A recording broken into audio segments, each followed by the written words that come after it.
नमस्कार, मी स्मृती बैरागी आपल्या लाडक्या चॅनलमध्ये आपणा सर्वांचं खूप खूप स्वागत करते। आज आपण संगणकासंबंधी काही जनरल नॉलेजचे प्रश्न बघणार आहोत। संगणक हा आपल्या जीवनातील एक अविभाज्य भाग बनला आहे। अनेक स्पर्धा परीक्षांमध्ये देखील संगणकासंबंधी प्रश्न विचारले जातात। चला तर मग बघूयात आजचे प्रश्न। प्रश्न क्रमांक 1, संगणकाचे जनक असे कोणास म्हटले जाते? उत्तर, चार्ल्स बॅबेज यांना संगणकाचे जनक असे म्हटले जाते। प्रश्न क्रमांक 2, रॅमचा फुल फॉर्म काय? उत्तर, रँडम ॲक्सेस मेमरी। प्रश्न क्रमांक 3, सीपीयूचा फुल फॉर्म काय?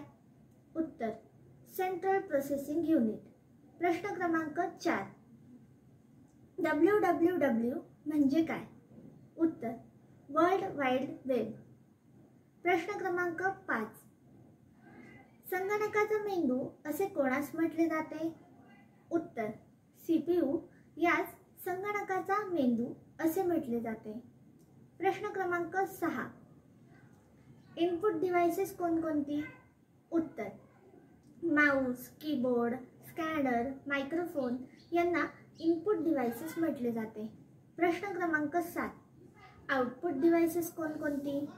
उत्तर, प्रिंटर, मॉनिटर, स्पीकर यांना आउटपुट डिव्हाइस म्हटले जाते।